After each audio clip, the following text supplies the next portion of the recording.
WWE Raw, May 18th, 2026. Review by Duncan Lievi. That's me. Before anything else, of course, lo and behold, Brock Lesnar is not really retired.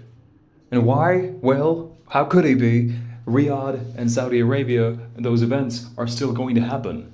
One is later this year, and the other is WrestleMania next year. So to envision him retiring before that is a little bit difficult because it's unlikely that he will retire before that.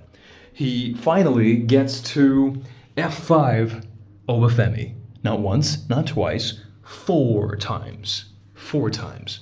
Now, it is a little confusing, just like everything about most WrestleMania matches this year has been, because same with Cody Randy, which is probably one of the most ridiculously booked messes that I can remember in recent memory.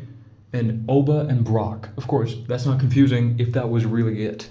If Brock Lesnar does not retire after this match at WrestleMania, which is now proven to be the most likely case that he's not retired, and what was that entire match to put Oba over and to do what really? Obafemi beat Brock Lesnar, it seems, a little too early. Because what is he doing without Brock Lesnar? He's doing open challenges, squash matches, and now with local wrestling talent that has got nothing to do with WWE. It is actually squashing main roster talent.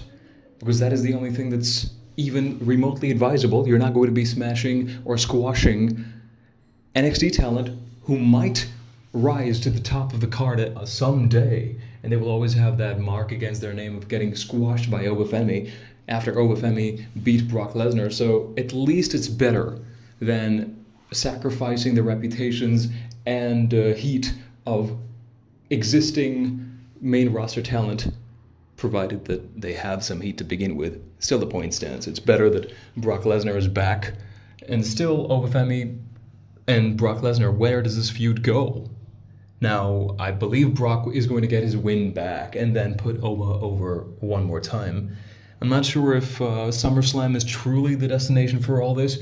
Maybe Brock did not want to fall in the hands of the up till recently known as the career killer, because Gunther has his own match with Cody Rhodes. I believe the pivot might come if all the paths are cleared. Gunther might lose that match due to some shenanigans. Someone from the past might return, just like Brock Lesnar returned. Maybe AJ Styles? I'm not sure. I don't think so. That is far more unlikely than even Brock returning, because there was always speculation of Brock retiring at SummerSlam, because Minnesota would be the site for SummerSlam.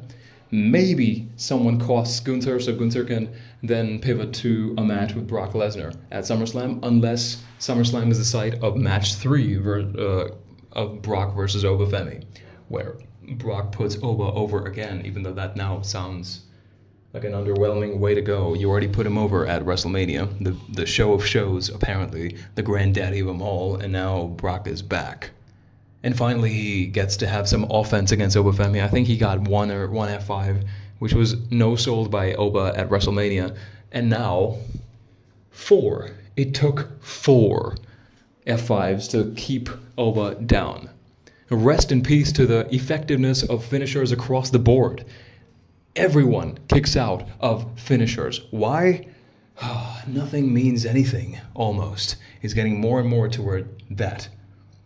Now let's have a look. Brock Lesnar is back. I think it signals to at least a run until SummerSlam. I really believe it will extend into Saudi next year, at least till WrestleMania, where he might put over someone finally, and maybe it might just be Gunther, even though I'm not sure if they are confident that on the back of these retirements, Gunther will finally be white hot in terms of getting heel heat. He did not get that even after retiring John Cena. There was one segment, he didn't do a lot, and then that heat dissipated because Gunther was off TV for a long time. Rey Mysterio was apparently supposed to be his opponent, and Rey Mysterio just did not return from his injury, and then he returned after Gunther was assigned to Seth Rollins. And now Gunther was supposed to be Brock Lesnar's opponent at SummerSlam. They pivoted, they gave Cody Gunther because Orton was not back. And maybe now Gunther will be assigned to someone else while Cody Randy continues into SummerSlam. It's all a real hodgepodge. That's why the whole thing gets very, very confusing. WWE programming, they're booking day by day, week by week, pivot by pivot. Pivoting is not supposed to be the norm. A great pivot like Cody Rhodes and Roman Reigns for WrestleMania 40, where you pivoted from Rock Roman, is good. It does not mean that every WrestleMania, every major angle has to be a pivot where you improvised. It also signals to a lack of high standard of regular booking because you need to pivot all the time. And this is I'm speaking about the scenarios where there are no injuries involved, obviously, because injuries are unavoidable and sometimes you have to change cards on the fly when top-tier superstars or even mid-tier superstars get injured. And this is not that. It's just a case of always requiring to improvise and doing or implementing certain changes because you don't know or you have not planned what you want to do. Lazy booking, or it sometimes gets in the realm of intentionally pointless booking, and then you can retrospectively say, oh no, we knew exactly what we were doing. It's all part of the show. Really? It seems very unlikely. Very, very unlikely. Now, what really happened in this match? It started hot with Roman Reigns, who opened the show, showed up for 2 minutes, 3 minutes, but his presence is felt. The only very, very confusing thing about this entire recent Roman Reigns Raw run is that every week he shows up in his car, comes out, the crowd goes wild mostly, and then he asks for his title. Like, why isn't he carrying his own title? If he's that big a deal, then okay, hire someone to carry the title for you, as Paul Heyman used to do. But no, he'll come outside his vehicle and then run across the road, or not even across, run toward the arena. He'll find Adam Pearce, have a conversation about firing or something related to Fatu, and then he'll get his title from someone. He'll get handed the title by someone. It's like, why? Why? Why aren't you the world heavyweight champion holding on to your own title, my friend? What is the problem? And of course, I'm not really directing this at Roman himself because this is obviously someone's decision. It's become a recurring element. We're like, oh, somebody give the man his title. Adam Pearce with this whole scream, the signature scream that is becoming signature to him, characteristic to him. Okay, the first segment. Jacob Fatu is about to be fired. Roman says, no, wait, I need to put him into play, something like that. And Jacob Fatu calls out Roman Reigns even before Reigns can get to the ring. Usos come out and they have chairs. Jey Uso is not to be calmed down. Jimmy is trying to mediate the situation, moderator. He fails. Jey takes a swing at Fatu. Fatu was the tongue and death grip on him. And then on Jimmy first, he lays out Jey. And then the grip is back on Jey. Of course, OTC comes out. He spears, or he Superman punches him. The 3-on-1 starts. Usos bind Jacob Fatu in the ring so that he cannot escape. Then a bunch of super kicks and Superman punches, and finally the exclamation point of the spear. And then Reigns says you can fire him if you want to Adam Pearce, the general manager. And even before that, again, Fatu just says tribal combat. So they're running the whole thing back with the whole same premise, where the loser must acknowledge the winner. Why are we recycling the same thing? Especially when the first time it did not deliver. Jacob Fatu did not acknowledge Roman Reigns, and he said he will not. And then, now, they're again in a booking conundrum because Jacob Fatu has not won anything. He has come out on top. He has shown this superhuman ability to recover from attacks, and yet he's still on the ground asking for tribal combat, which means the premise is he has to lose and then he will have to acknowledge, which he has refused to do. So why would he agree to do something after having refused to do so previously with the same stipulation? Why is this so uncreative? Same thing again and again. This is not Roman Reigns booking, or this is not Paul Heyman booking, because Bloodline used to be entertaining, engaging, character work was done. Of course, logic holes were still there, and still at least there was some semblance of a flow, something new, something added, something creative, something that was leading up to something. Right now, we know that Reigns cannot most likely lose the title out of the blue, killing his momentum, because what happens if Reigns loses? Maybe this is why. Okay, maybe this is why Fatu must win. His Roman Reigns' title run will now be short, So he'll be off for June and come back, win the title back, and then go into SummerSlam to wrestle, I don't know whom, Seth Rollins? Maybe. Again, there's no defined destination here. Reigns, in his first night as champion, encountered Seth Rollins, and they had a little bit of a, I'm not even sure, interaction. Seth was just saying, you're in my way. So is that the match they're going to do? They're going to pay that off after their planned WrestleMania match got shelved because Seth got injured? Not really sure. Not really sure. So we'll have to wait and see. Then, what is the next segment?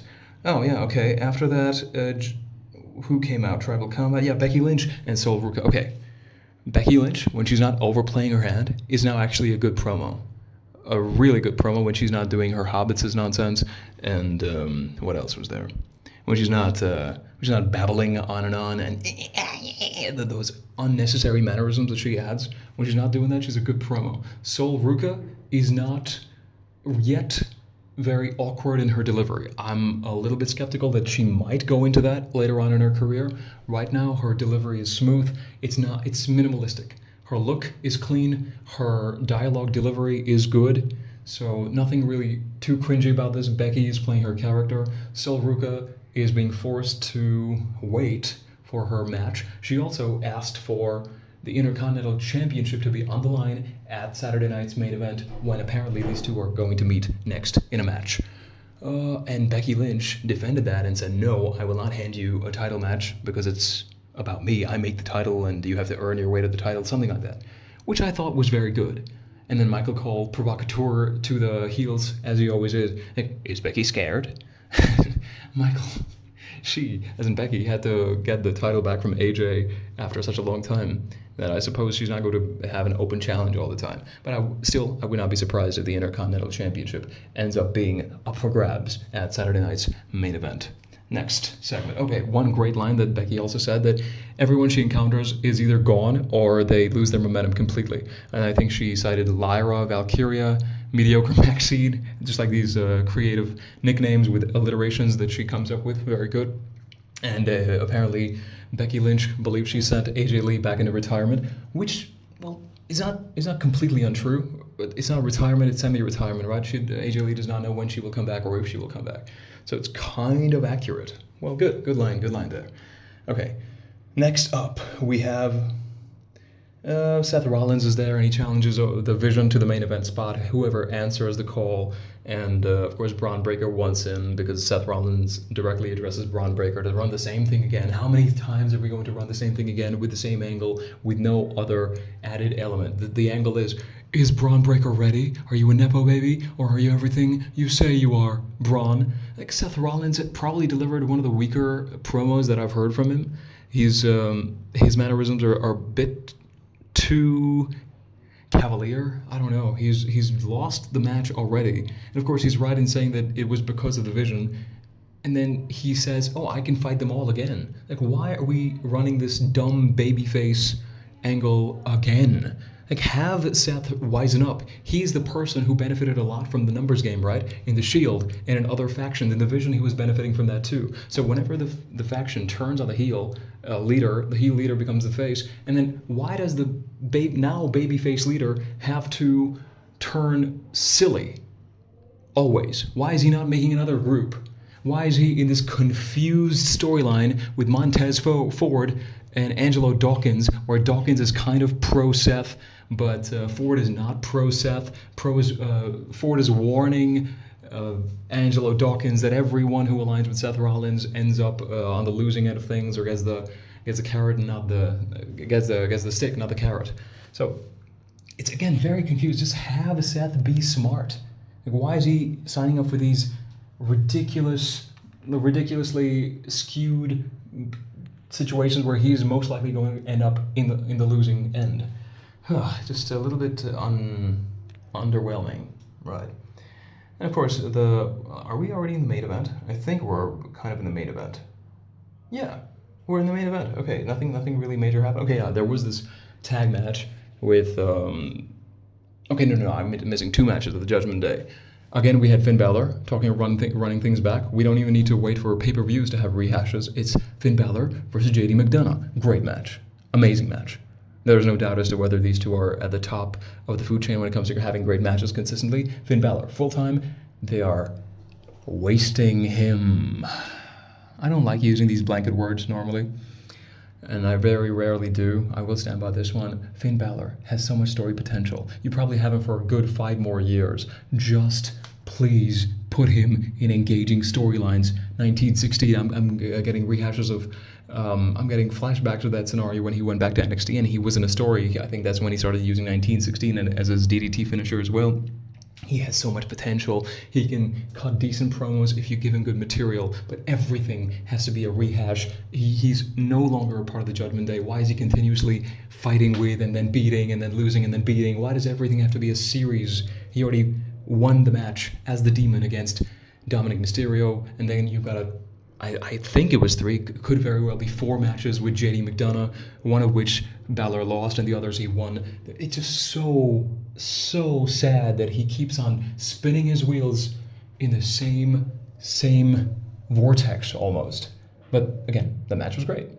But that's not all that the man deserves. He had this hurried CM Punk angle where everyone knew that he was going to lose the match with some shenanigans or no shenanigans. He was going to lose 2 clean matches to CM Punk before CM Punk dropped the title to Roman Reigns. At least now Balor looks more reinvigorated. He's got that cleaner look that makes him look much younger. He moves around like a much younger person anyway. A great performer, no ring rust, no real... I mean, I should not jinx it. He just looks in great shape. He is back to looking like his prime self. He's moving without having lost a step. That is amazing. Finn Balor has always been one of the more underserved superstars on the roster, and I really hope that finally, now that he's defeated JD McDonough again, he can look on to better and brighter angles. Hopefully, something meaningful, something about the next step of his career. They did deliver on the Punk calling on Balor to have a career resurgence, to do things by himself, a babyface run. Now, where will it go next? That remains to be seen. The other Judgment Day match was Raquel Rodriguez and I forgot her partner's name. Yeah, and they went up against Paige and Brie Bella, and well, it was a fun match. I wanted the Judgment Day to win the titles, and unfortunately, they did not because of interference by whom? Well, I know that Bayley and Lyra were there, and I almost am glad to see Bayley on TV, just that there are so many things that are going on where she's probably unhappy with the way she's been ignored. She was left off of WrestleMania, then she was apparently slated to win this WrestleMania, but then the switcheroo with Nikki Bella being out injured, and then the addition of Paige into the match last minute, resulting in a win for Brie Bella and Paige, again neglecting Lyra Valkyria and, more importantly, Bayley. So I'm just happy to see Bayley on TV. I'm not sure when they will get a shot at the titles, because Saturday Night Main Event is the tag champions, Brie Bella and Paige, against Lash Legend and Nia Jax. But it's good to see them out there. I'm glad that happened. At Judgment Day, it would have been fine if they got the titles. Something to keep the Judgment Day a very, very strong presence on the show. Overall, Raw was very annoying. Only because of the rehash, and you can see it. If you've been following the product, you know that this is recycled, uncreative, and very sad most of the time. There are moments where the performers just have to break out of the monotony and they show their ability on the mic, and of course in the ring in many cases. Montez Ford never fails to deliver. I'm just hoping that at some point he also gets more into the storytelling through his matches element, where he can actually be taken even more seriously. I'm glad that they're not just throwing cups everywhere and being unserious characters. I'm glad that they're back on TV. I hope they can be part of a meaningful angle, especially now that they have something like that, some dissension amongst each other because of their differing visions, no pun intended, towards Seth Rollins. So we'll see if that leads to something, but I think it's high time that Montez Ford gets taken seriously and gets put in meaningful storylines. Same with Angelo Dawkins. The man is a very good ring worker. I think he's lost some weight as well, some more maneuverability. He has not lost a step. They're both young. They're very, very grizzled by now. Okay, I was not say grizzled, but they've been here a while. I think 10 years almost, right? So it's okay. Some character work, some effort, draw a storyline, put them in important angles, make them feel a little bit special. They've been out of the hunt. Your tag team division needs help after so many people were let go. So, I mean, I'm just hoping, but we cannot be sure. Top stars, of course, Brock Lesnar is back. he will. I'm not sure exactly what the plan is now. I think Obafemi would have been better still chasing. So retrospectively, if Brock Lesnar was not really going to retire, I think the better idea would have been to put Brock Lesnar onto someone else, maybe Gunther, maybe other people, where he can probably put someone over or get his win back, get a win after losing to Obafemi to get some sheen and then put over someone at SummerSlam or WrestleMania next year. I'm happy to see him back. It's just that he never looked like he was done because, I mean, he's working out. He looks as impressive as always. So just have to make it make sense, I suppose. Yeah. Like, here's hoping. Until the next time. Oh, and hopefully next week. Let's see. This is Duncan Lievi. This was the review of WWE Raw, May 18th, 2026.